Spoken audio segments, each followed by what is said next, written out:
కృష్ణానీల్ గారు, సో అది సార్, ఢిల్లీలో అంత అంత పెద్ద ఎత్తున ఉద్యమం జరుగుతున్నప్పుడు ఈ రెండు పార్టీలు నోరు మెదిపింది లేదు.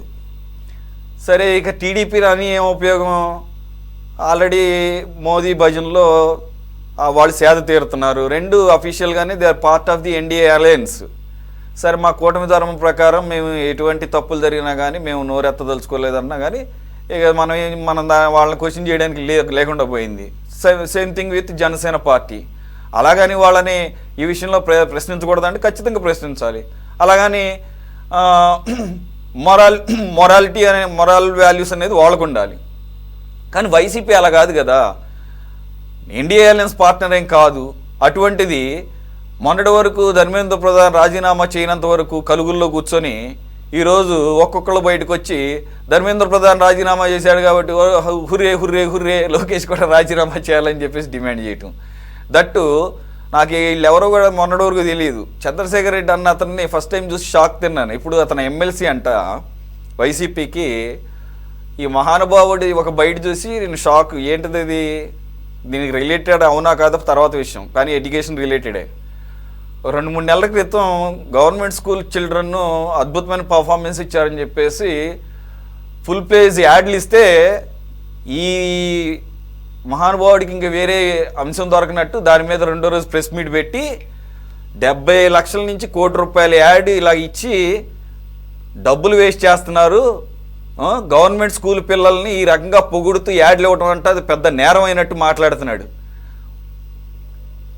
First time in the history government school పిల్లల అచీవ్మెంట్కి వాళ్ళని అప్రిషియేట్ చేస్తూ స్టేట్ గవర్నమెంట్ తరఫున ఫుల్ ప్లేజ్ యాడ్ ఇస్తే అందరూ ఆనందిస్తుంటే కడుపు మండి సోకాల్ ఎమ్మెల్సీ చంద్రశేఖర్ రెడ్డి అన్న వ్యక్తి అలా మాట్లాడితే షాక్ తిన్నాము. ఆ తర్వాత కడుపులో పెట్టి దేవినట్టు అనిపించింది. ఇప్పుడు ఆ వ్యక్తి కూడా కలుగులోంచి బయటకు వచ్చి డిమాండ్ చేస్తున్నాడు, ధర్మేంద్ర ప్రధాన్ రాజీనామా చేశాడు కాబట్టి నీట్ పేపర్ లీకేజ్ని బాధ్యత వహిస్తూ ఇక్కడ డిఎస్సి పేపర్ లీకేజ్ అయిందట, దానికి లోకేష్ రాజీనామా. ఒక్క ఆయనే కాదు, నేను జస్ట్ ఎగ్జాంపుల్ కోట్ చేశా. కురసాల కన్నబాబు, ఆఖరి బొమ్మన కరుణాకర్ రెడ్డి లాంటి వాళ్ళు కూడా వచ్చి మాట్లాడుతున్నారు.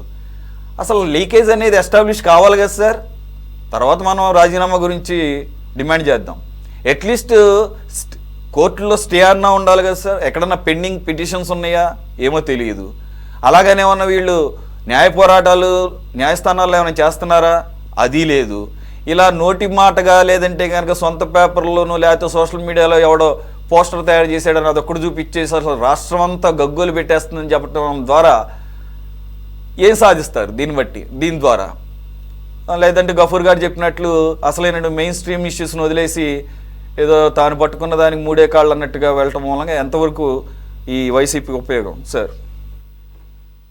సురేష్ గారు నమస్తే. ప్యానల్ మెంబర్స్ అందరికీ నమస్కారం. ధర్మేంద్ర ప్రధాన్ రాజీనామా విషయం కానీ, అదేవిధంగా నరేంద్ర మోడీ సారీ చెప్పాలని కానీ, నీట్ పరీక్ష పేపర్ లీకేజీ మీద ఉద్యమం చేయాలని కానీ ఇవేమీ చేయలేదు కాబట్టి వైఎస్ఆర్ కాంగ్రెస్ పార్టీ ఇక్కడ ఆంధ్రప్రదేశ్లో విద్యాశాఖ మంత్రి నారా లోకేష్ రాజీనామా చేయాలనేటువంటి డిమాండ్ చేసే అర్హత లేదు వాళ్ళకి అని చెప్పటానికి మనకు అర్హత లేదు అని నా అభిప్రాయం. అది చేస్తేనే ఇది చేయాలని రూల్ ఏం లేదు, అది వాళ్ళ ఇష్టం. ఇక్కడ ఆంధ్రప్రదేశ్లో డిఎస్సికి సంబంధించినటువంటి దాని మీద అక్రమాలు జరిగాయి అనేటువంటి దాని మీద నారా లోకేష్ను రాజీనామా చేయమని డిమాండ్ చేస్తున్నారు. ఇది ఇప్పుడే కాదు, ఈ డిఎస్సికి సంబంధించినటువంటి అక్రమాలకు సంబంధించినటువంటి అంశాల మీద వాళ్ళు మొదటి నుంచి కూడా నారా లోకేష్ బాధ్యత వహించాలని డిమాండ్ చేస్తున్నటువంటి మాట మొదటి నుంచి వాస్తవమే. కాబట్టి ధర్మేంద్ర ప్రధాన్ దీనికి ఎందుకు వాళ్ళు నిక్కి పెట్టారు అని అంటే, కేంద్ర ప్రభుత్వము మీరన్నట్లుగా మీరు ఇనిషియల్ రిమార్క్స్ లో కానీ ఇప్పుడు మాట్లాడినటువంటి చాలా సందర్భాల్లో కానీ ఈ డిబేట్ లో ఏదైతే నీట్ పేపర్ లీకేజీకి సంబంధించినటువంటి విషయంలో లీకేజ్ జరిగిందని, లీకేజీకి సంబంధించినటువంటి వ్యవహారంలో దాని మీద చర్యలు తీసుకుంటామని ప్రకటించడం, కొంతమంది అధికారుల మీద చర్యలు తీసుకోవడం, ఇవన్నీ చేసిన మాట వాస్తవమే కేంద్ర ప్రభుత్వం. కానీ ఎప్పుడూ కూడా ధర్మేంద్ర ప్రధాన్ రాజీనామా విషయానికి కేంద్ర ప్రభుత్వం అంగీకరించలేదు, ప్రధానమంత్రి అంగీకరించలేదు. మరి ఇప్పుడు తప్పు జరిగినప్పుడు పదే పదే తప్పులు జరుగుతున్నప్పుడు ఇదే విద్యాశాఖ మంత్రి నేతృత్వంలో పదే పదే నీట్ పేపర్ లీకేజీ జరిగినటువంటి నేపథ్యంలో మరి రాజీనామాకి ఎందుకు అంగీకరించలేదు కేంద్ర ప్రభుత్వం? ఎందుకు భేషజాలకు పోయింది? ప్రతిపక్ష పార్టీలు డిమాండ్ చేసినప్పుడు ఎందుకు చేయలేదు? అంటే దీన్ని తోసిపుచ్చాలి. ఇలాంటి వాళ్ళు మేము డిమాండ్లు చేస్తే మేము మా ఇష్టం వచ్చినట్టుగా చేస్తాం తప్ప మీ డిమాండ్ మేము అంగీకరించాం, మేము ప్రజాస్వామికయుతంగా వ్యవహరించాం అని అహంకారపూరితంగా వ్యవహరించింది కేంద్ర ప్రభుత్వం. ఇప్పుడు దేశవ్యాప్తంగా ఉన్నటువంటి విద్యార్థులు, యువజనులు అందరూ జెన్జీ మొత్తం కూడా ఈ రోజున కేంద్ర ప్రభుత్వం మీద తిరుగుబాటు చేసి వాళ్ళ ఉద్యమానికి భారతదేశంలో ఇప్పుడు వరకు 2014 నుంచి 2026 వరకు నరేంద్ర మోడీ ప్రభుత్వము ఏ ఒక్క ప్రజా ఉద్యమానికి తలగ్గలేదు. మా ఇష్టం అని అన్ని పార్టీలు, ఏదో కమ్యూనిస్ట్ పార్టీలు ఉద్యమాలు చేసినా లేదా కాంగ్రెస్ ఉద్యమం చేసినా, మీరు గమనిస్తే రైతులు ఉద్యమం చేసినా కూడా ఉద్యమానికి వాళ్ళు తలొగ్గల. అప్పుడు రైతు చట్టాలు వెనక్కి తీసుకోవాలా. ఎప్పుడు తీసుకున్నారు? ఆ తర్వాత వాళ్ళు ఇష్టమైనప్పుడు ఉత్తరప్రదేశ్ ఎన్నికలకు ముందు రాజకీయ అవసరాల కోసం అప్పుడు రైతు సంబంధించినటువంటి చట్టాలను వెనక్కి తీసుకున్నారు. కానీ నరేంద్ర మోడీ నేతృత్వంలో ఉన్నటువంటి బీజేపీ మెడలు వంచి విద్యార్థి యువజనులు ఈ రోజున భారతదేశ వ్యాప్తంగా ఉన్నటువంటి వాళ్ళందరూ కూడా మీరు అనివార్యంగా ధర్మేంద్ర ప్రధాన్ రాజీనామా చేయాలి అని ఒత్తిడి చేసిన మేరకు గత్యంతరం లేక రాజీనామా చేశారు. మీరు ఇందాక ఒక ప్రస్తావన కూడా చేశారు. మనం ఇది ప్రతిసారి మనం అన్ని మాట్లాడుకోవాలి. మీడియాలకు సంబంధించినటువంటి వ్యవహారం కూడా ఉంది. ఇప్పుడు ధర్మేంద్ర ప్రధాన్ రాజీనామా చేస్తే ఏమన్నా కాంగ్రెస్ వాళ్ళకి ఏమన్నా మినిస్ట్రీ వస్తుందా? లేదా సిజేపీ వాళ్ళకి ఏమన్నా మినిస్ట్రీ వస్తుందా? ఎందుకు అడిగారు వాళ్ళు? తప్పు చేసినటువంటి వాళ్ళు రాజీనామా చేయాలి, బాధ్యత వహించాలి. ఇంకొకళ్ళు తప్పు చేయాలంటే భయపడాలి ప్రభుత్వంలో ఉండేవాళ్ళు. అందుకు డిమాండ్ చేశారు. అందుకని నారా లోకేష్ రాజీనామా చేస్తే వైఎస్ఆర్ కాంగ్రెస్ పార్టీ వాళ్ళు మంత్రి గారు, కానీ నారా లోకేష్ తప్పు చేశాడా లేదని తేలాల్సినటువంటి అంశం ఎలా తేలుతుంది? ఇప్పుడు కోర్టులు ఏమైనా ఆదేశాలు ఇస్తేనో లేకపోతే ఏమైనా దర్యాప్తు జరుగుతుందా? దాని మీద ఏమన్నా డిఎస్సికి సంబంధించినటువంటి పరీక్ష దాని మీద ఈ రోజున వైఎస్ఆర్ కాంగ్రెస్ పార్టీ ఒక డిమాండ్ చేస్తుంది. అక్రమాలు జరిగాయని చెప్పేసి వాళ్ళు కొన్ని ఆరోపణలు చేశారు. ఏం ఆరోపణలు చేశారు ఒకసారి గుర్తు చేస్తారు. DSC, YSR Congress party DSC notification ఇస్తే దాన్ని రద్దు చేసి తెలుగుదేశం ఇప్పుడు కూటమి అధికారంలోకి వచ్చిన తర్వాత డిఎస్సి నోటిఫికేషన్, వాళ్ళ నోటిఫికేషన్ రద్దు చేశారు కదా, మీరు మళ్ళీ కొత్త నోటిఫికేషన్ ఇచ్చారు కదా. అదే విధంగా డిఎస్సి పరీక్ష పేపర్ల తయారీ చేసేటువంటి విధానం ఎవరైతే దానికి సంబంధించినటువంటి విభాగానికి సంబంధించినటువంటి వాళ్ళని వదిలిపెట్టేసి విద్యాశాఖకు సంబంధించినటువంటి అధికారులకు బాధ్యతలు ఇచ్చారు కదా. ఇది గతంలో లేనటువంటి విధానం కదా. అదే విధంగా డిఎస్సి పరీక్ష పేపర్లకు సంబంధించినటువంటి ఈ మొత్తం నిర్వహణ బాధ్యతలో ఉన్నటువంటి అవుట్ సోర్సింగ్ ఎంప్లాయ్కి రాష్ట్రంలో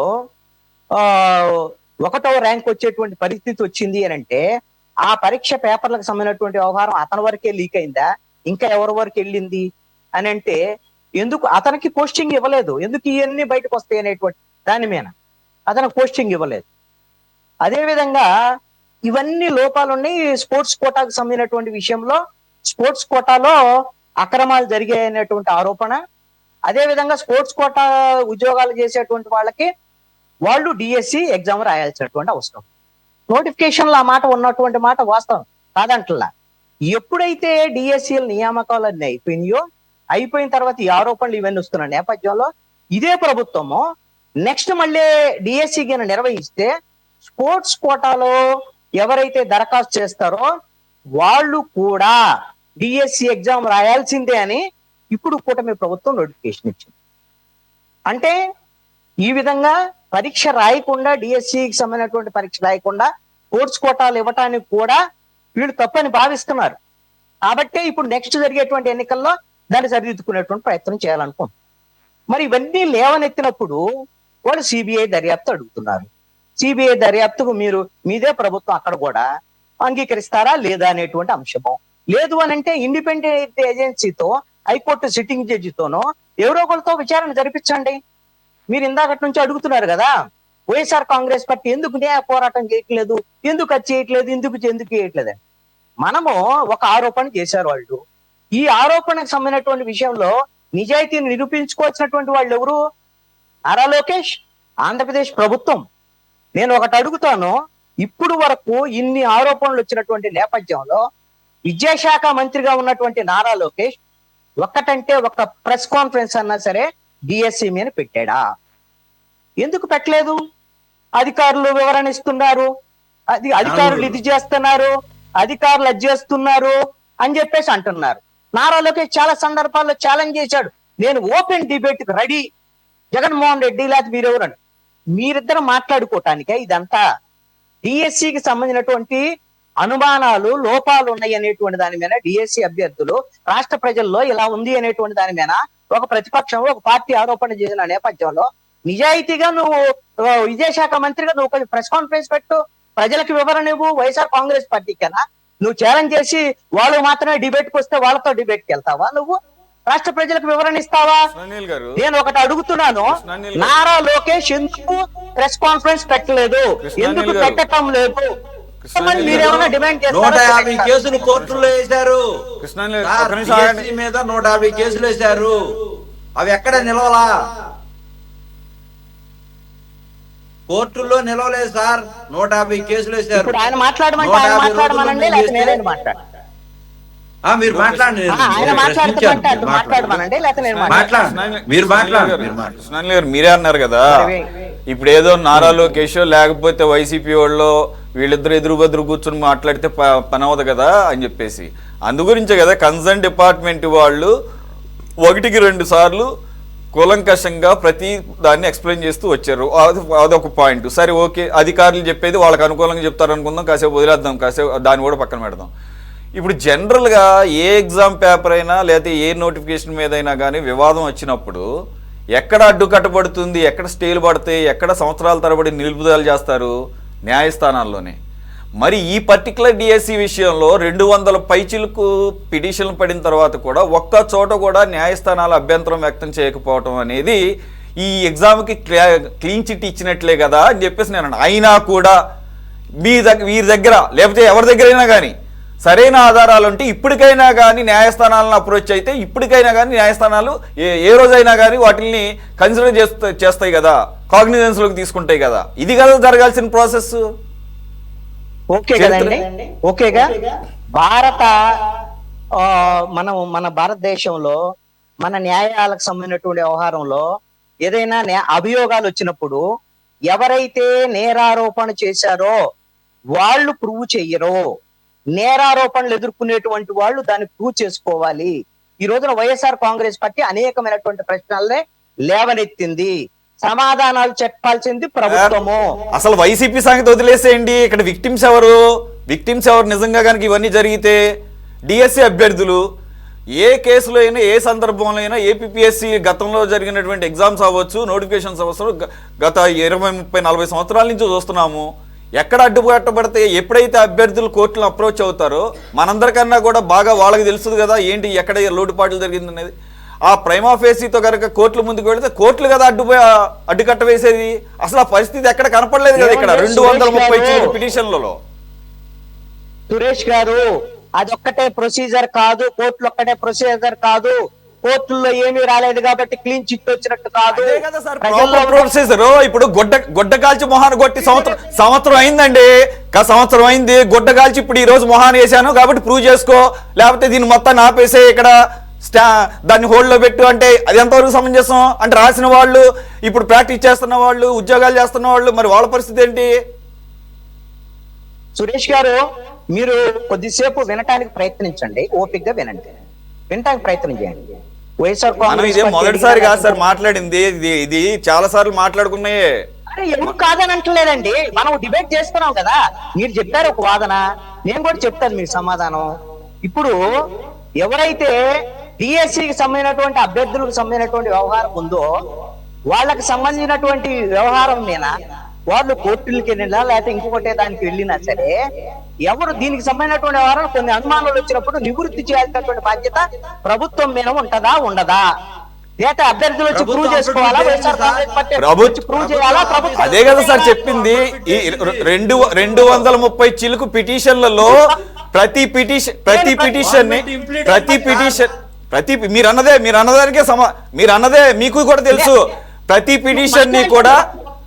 పిటిషన్ ని ప్రతి అభ్యంతరాన్ని కూడా కోర్టు ముందు సవివరంగా వివరించడం వల్లనే ఏ పిటిషన్ కూడా పెండింగ్ లో లేదని కదా ప్రభుత్వం ఇచ్చినటువంటి వివరణ.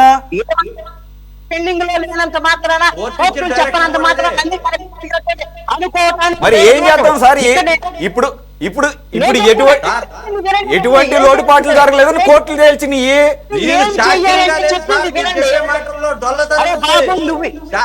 తెలుగుదేశానికి సంబంధించినటువంటి మీరు ఏంటి రన్నింగ్ కామెంటరీ నాకు అర్థం కాదు. ఆయన రన్నింగ్ కామెంటరీ, మీరు రన్నింగ్ కామెంటరీ ఎదుగుతుంది మాట్లాడాలి. ఇదేం వన్ సైడ్ కామెంటరీలు ఉండవులేండి. డిబేట్ అంటే అలాగే ఉంటుంది. ఒక్క నిమిషం ఆగండి. మీరు మాట్లాడినప్పుడు సమాధానం చెప్పేది. డిఎస్సి అభ్యర్థుల పిటిషన్ ఏమైనా ఒక్కటి పెండింగ్ లో ఉందా చెప్పండి. పెండింగ్ లో మరి 200 పైచీలకు పిటిషన్లకు ప్రతిదీ గవర్నమెంట్ మేము ప్రతిదీ ఎక్స్ప్లెయిన్ చేసుకొని కోర్టులో ప్రతిదాన్ని మేము దాన్ని క్లారిఫై చేసుకున్నాం అని చెప్తుంటే ఇంకా దీన్ని ఎక్కడ తప్పు పడదాం? ఎవరైతే అధికారులు చెప్పినటువంటి దాంట్లో అన్నిటికీ సమాధానాలు లేవు. ఎవరైతే వీళ్ళకి సంబంధించినటువంటి విషయంలో నియామకాలకు సంబంధించినటువంటి లిస్టుల విషయంలో క్లారిటీగా లేదు, లోపాలు ఉన్నాయి, అనేకమైన అనుమానాలు ఉన్నాయి. అయినా కూడా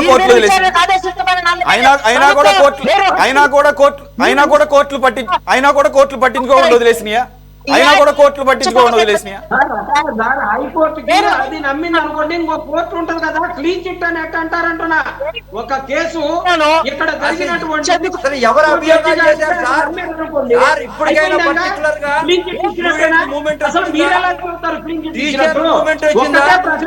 ఎవరైనా ఉద్యమం చేస్తారా సార్? సురేష్ గారు స్టేట్మెంట్ లో ఉంటవే కానీ మీరు అందరూ ఎప్పుడైనా రోడ్ మీదకి వచ్చారా?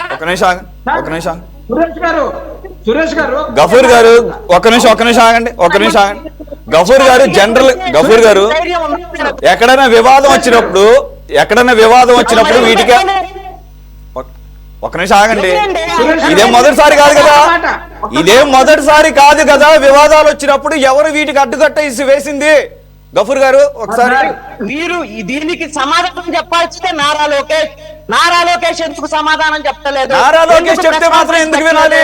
నారా లోకేష్ చెప్పింది మాత్రం ఎందుకు నమ్మాలి? నారా లోకేష్ చెప్తే మాత్రం ఎందుకు నమ్మాలి సార్? మేము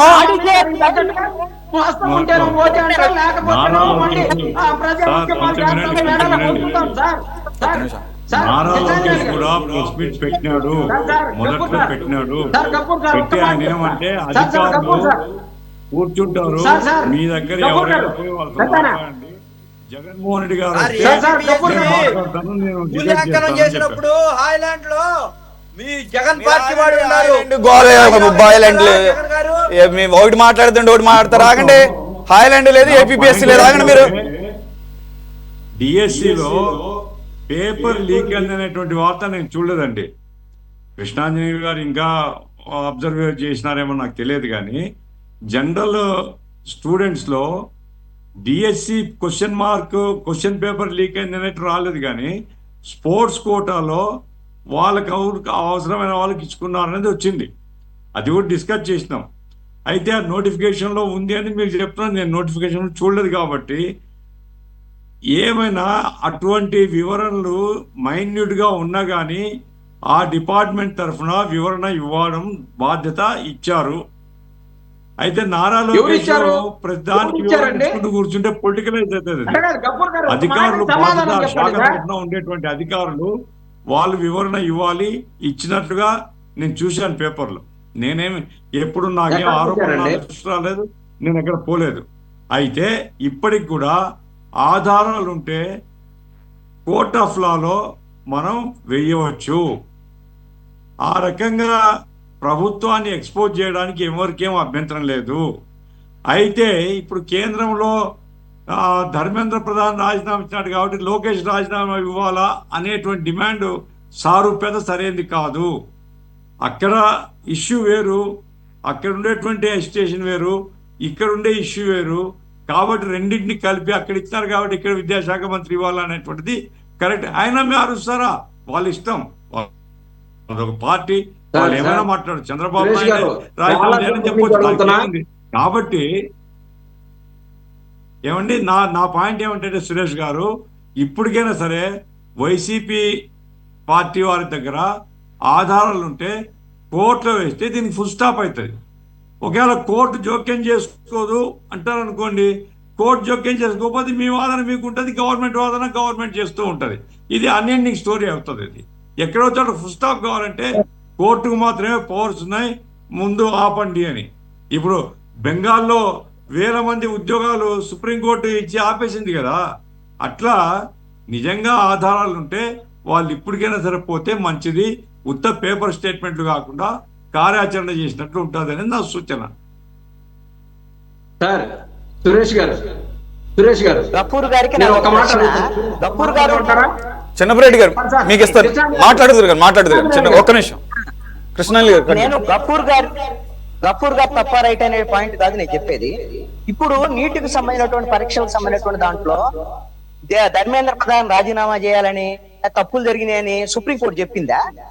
సుప్రీంకోర్టు చెప్తేనే ఇప్పుడు ధర్మేంద్ర ప్రధాన్ రాజీనామా చేశాడా? ప్రజలందరూ ఉద్యమం చేశారు, విద్యార్థులందరూ ఉద్యమం చేశారు. ఆంధ్రప్రదేశ్ లో ఇలాంటి డిమాండ్ ఉంది. లీకేజ్ జరిగిందనేది ఎస్టాబ్లిష్. కృష్ణాంజనేయులు గారు, ఒక్క నిమిషం ఆగండి. లీకేజ్ జరిగిందన్న సంగతి ఎస్టాబ్లిష్ అయింది. లీకేజ్ జరిగిందన్నది ఎస్టాబ్లిష్ అయింది. తెలుసా మీ దగ్గర సమాచారం, పేపర్ లీక్ సమాధానం మీ దగ్గర ఏమన్నా ఉంది? నేను చెప్తాను, డిఎస్సి పేపర్ లీక్ అయినటువంటి సమాచారం మీకేమన్నా ఉందా? ఒక మాట చెప్తా ఉన్నాను. గఫూర్ గారు ఒక్క మాట చెప్పి ముగిస్తాను. గఫూర్ గారు అడుగుతున్నారు కదా డిఎస్సి పరీక్ష లీకేజీకి సంబంధించినటువంటి ఉన్న అనుమానం ఏంటంటే, డిఎస్సి పరీక్షల నిర్వహణకు సంబంధించినటువంటి బాధ్యతలు నిర్వర్తించే అవుట్ సోర్సింగ్ ఎంప్లాయీ ఇదే ఎగ్జామ్ రాశాడు. అతనికి ఫస్ట్ ర్యాంక్ వచ్చింది, కానీ అతని తర్వాత ఉద్యోగం. అంటే ఈ పరీక్ష లీక్ అయ్యాయనే అనుమానం అక్కడి నుంచే మొదలైనట్టు. అతని వరకే వచ్చిందా, బయట వాళ్ళకి వచ్చిందా? ఇలాంటి అనుమానాలు చాలా ఉన్నాయి. ఇక్కడికే ఆంధ్రప్రదేశ్ ప్రభుత్వానికి అతనికి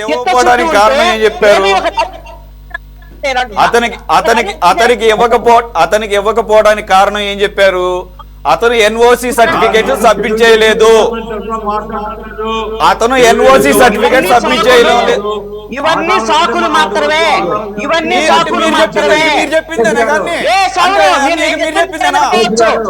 ఎన్ఓసి సర్టిఫికేట్ సబ్మిట్ చేయడం అనేది మ్యాండేటరీ. ఎన్ఓసి సబ్మిట్ చేయడం అనేది మ్యాండేటరీ. అతను ఎన్ఓసి సబ్మిట్ చేయలేదు, అందుకని అతను పక్కన పెట్టారు. ఈ మొత్తం బంగారం బయటపడితేనే అతనికి ఉద్యోగం అని మీరు ఎస్టాబ్లిష్ చేయండి. మరి అయితే మీరు వేయండి పిటిషన్, అయితే మీరు వెళ్ళండి కోర్టులో వేయండి సార్. కృష్ణాంజనేయులు గారు మీరు వేయండి పిటిషన్. మరి మీరు వెళ్ళి పిటిషన్ వేయండి సార్. మీరు ఉద్యమం చేయొచ్చు కదా. నారా లోకేష్ ప్రెస్ కాన్ఫరెన్స్ పెట్టమని అడగరు, దర్యాప్తు చేయమని అడగరు. మీరెవరు ఆరోపణ చేసినటువంటి వాళ్ళని మీరు వాళ్ళు నిరూపించాలని చెప్తారు. అసలు సంవత్సరం తర్వాత మీరేం మాట్లాడుతున్నారు? కృష్ణాంజనేయులు గారు సంవత్సరం వరకు మీరేం చేశారు? కృష్ణాంజనేయులు గారు సంవత్సరం వరకు మీరేం చేశారు? విద్యార్థులందరూ పరివేసినటువంటి ఏం మాట్లాడుతున్నారు మీరు? ఎగ్జామ్ నిర్వహించడం తప్పు. అది తెలుగుదేశం పార్టీ చేసింది, అది తప్పు. అట్లాగే ఈ మధ్య ఎలక్ట్రిసిటీ నోటిఫికేషన్ వచ్చింది. ఎలక్ట్రిసిటీ లో ఉండేటువంటి ఒక పెద్ద అధికారితో నేను అడిగితే, సార్ ఇదంతా కూడా అవుట్ సోర్సింగ్ ఏజెన్సీ అప్పచెప్పబోతున్నారు సార్ అన్నాడు. అది కూడా బహుశా అవుట్ సోర్సింగ్ ఏజెన్సీ కండక్ట్ చేస్తుందేమో. ఇదేమో తెలుగుదేశం ప్రభుత్వం ఆలోచించుకోవాలా. మీరు అవుట్ సోర్సింగ్ ఏజెన్సీస్ మీద ఆధారపడితే అది నీట్ పేపర్ లాగానే అవుతుంది. కాబట్టి ఆ జాగ్రత్తలు తీసుకొని ప్రభుత్వం జాగ్రత్తగా నిర్వహిస్తే ప్రజలు సాటిస్ఫై అవుతారు, యూత్ సాటిస్ఫై అవుతారు. ఎలక్ట్రిసిటీ నోటిఫికేషన్ నేను గురుమూర్తి గారు చెప్తున్నాను, అది కూడా ప్రైవేట్ ఏజెన్సీకి అప్పచెప్పబోతున్నాను తెలిసింది. దయచేసి ఇట్లాంటివన్నీ అప్పుడు గారు 2 ప్రధానమైనటువంటి అంశాలు దీనిపైన దర్యాప్తు జరగాలి, నిజానిజాలు తేలాలి. రెండోది నారా లోకేష్ ప్రెస్ కాన్ఫరెన్స్ పెట్టాలి, ఆయన బాధ్యత. కూడా ఎందుకు నాకు ఉద్యోగం ఇవ్వలేదు అంటే చట్టాన్ని ఖచ్చితంగా కావాలని బయటకు వస్తాయి. అదే సమాజాన్ని మనం సంస్కరింపబడాలనేటువంటి మాట మీ నోట్లోంచి రావట్లేదు. మీరు ఆగండి, మీరు ఆగండి, మీరు ఆగండి. చంద్రబాబు గారు కంటిన్యూ. సార్ నేను ఒకటే చెప్తా ఉన్నాను సార్, డిజిటల్ ప్రక్రియలో ఈ ఎగ్జామ్ కు జరిగేటటువంటి డిజిటల్ ప్రక్రియలో అవుట్ సోర్సింగ్ సంబంధించినటువంటి పూరం నవీన్ అనేటటువంటి వ్యక్తికి హైయెస్ట్ మార్కులు వచ్చినాయి సార్. హైయెస్ట్ మార్కులు వచ్చినటువంటి వ్యక్తికి ఉద్యోగం రాలేదు అనే దాన్ని, ఎందుకు రాలేదు అనే దాన్ని విచారణ జరగాలగా. ఎన్ఓసి ఇవ్వలేదని అధికారులు చెప్పడం కాదు, ఎన్ఓసి ఇచ్చారు, అన్ని సబ్మిట్ చేశారు. ఆ హార్డ్ డిస్క్లు ఇవ్వమనండి, ఎక్కడ సబ్మిట్ చేశారు వస్తుంది. మీరు ఇదే ఏంటి, అతను ఎన్ఓసి ఇవ్వలేదు, అతను ఒప్పుకున్నాడు. మీరు ప్రతిదానికి ప్రతి అంశానికి వాళ్ళు ఎక్స్ప్లెనేషన్ ఇచ్చిన తర్వాత మీరు మళ్ళీ కనుక అదే ఆరోపణలు చేసే లెక్క అయితే మీకు మీ లీగల్ సెల్ కి సూపర్ హీరో ఒక ఆయన ఉన్నాడు కాబట్టి, మీ లీగల్ సెల్ లో సూపర్ హీరో ఒక ఆయన ఉన్నాడు కాబట్టి ఆయన చేత హైకోర్టులో పిటిషన్ వేయించి వీటన్నిటిని అక్కడ సబ్మిట్ చేయండి. అతను ఎన్ఓసి ఇవ్వలేదని చెప్పేసి చెప్తుంటే ఓ పక్కన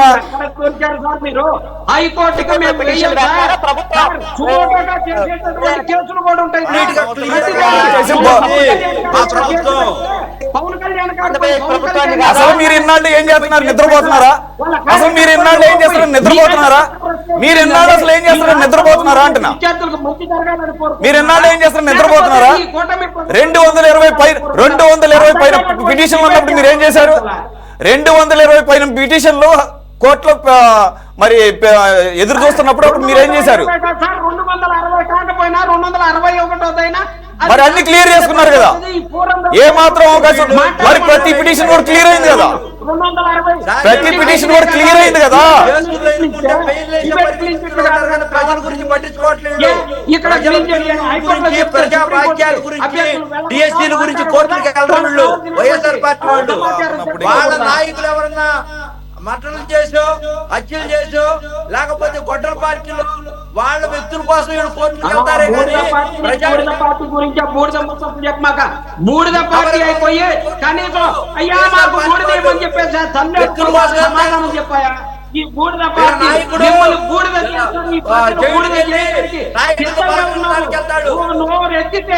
నోరెత్తితే ఇట్లాంటి పిచ్చి కేసు పెట్టారే. ఇన్ని అబద్ధాలు వైఎస్ఆర్ కాంగ్రెస్ పార్టీ ఎందుకంటే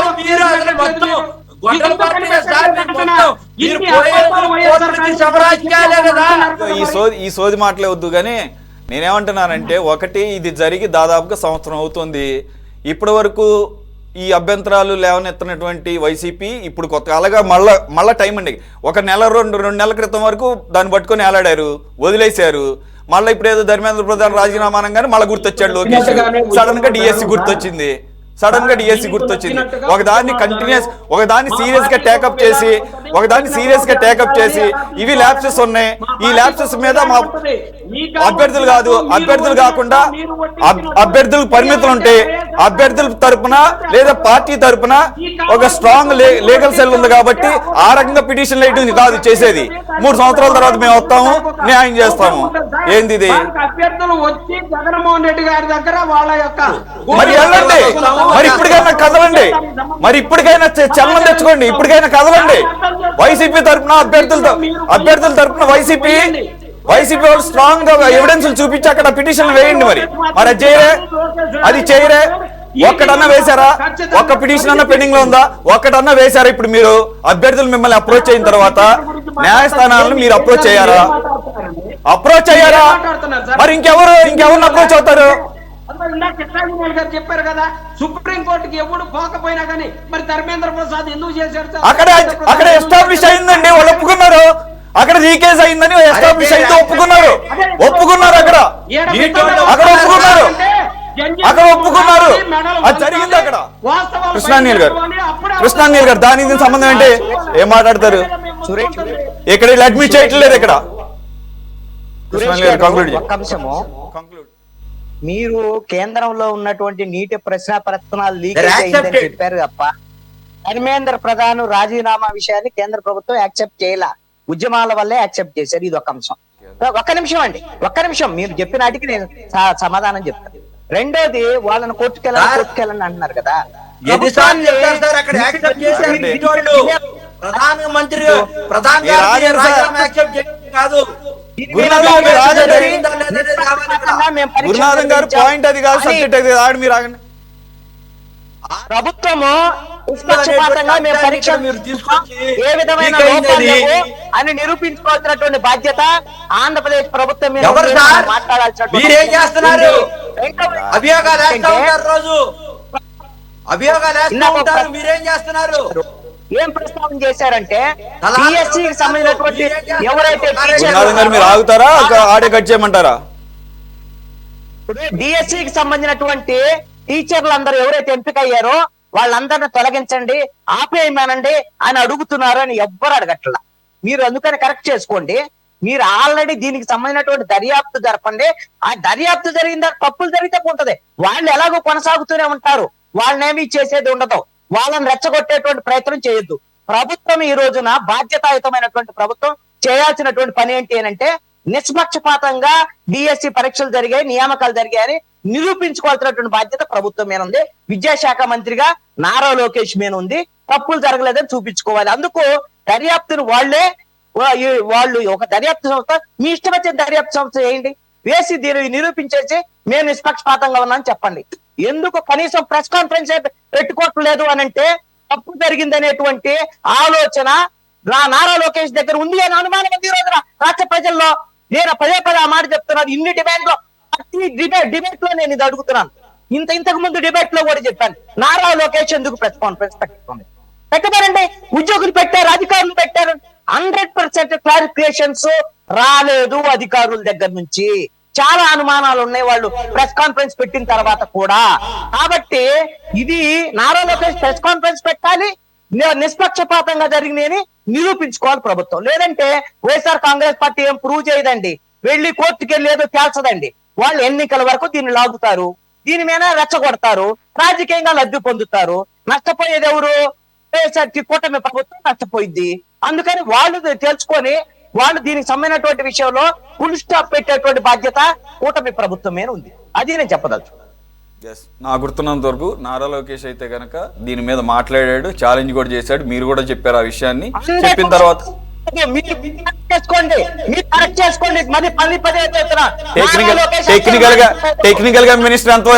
టెక్నికల్ గా మినిస్టర్ ఏం చెప్తాడండి? మినిస్టర్ ఎంతవరకు చెప్తాడు? ఏం జరిగిందా లేదో చెప్తాడు. దాని కన్సర్న్ ఆఫీసర్స్ కదా చెప్పాల్సింది. అదే జరిగింది. First time in the history concern department officials 1కి 4 సార్లు each and every case address చేస్తూ what is vertical, what is horizontal reservation అని, what is vertical, what is horizontal, ఎక్కడి నుంచి ఏది ఎప్పుడు అప్లై అవుతుంది అనేది హారిజాంటల్ రిజర్వేషన్ కూడా క్లియర్ గా ఎక్స్ప్లెయిన్ చేసిన తర్వాత, అలాగే స్పోర్ట్స్ కోటాలో ఈ ఆరోపణలు వచ్చిన తర్వాత కూడా ఏ కేటగిరీకి, ఏ క్యాస్ట్ కి ఎన్నెన్ని అపాయింట్మెంట్స్ ఇచ్చారో కూడా చెప్పిన తర్వాత ఇంకా 40 సీట్లు ఖాళీగా ఏమున్నాయి, అమ్ముకునే పరిస్థితే కనుకుంటే 40 పోస్టులు ఇప్పటికీ ఖాళీగానే ఎందుకు ఉంచుతారని చెప్పేసి కూడా అంతా ఎక్స్ప్లెయిన్ చేసిన తర్వాత ఇంకా కనుక ఏమన్నా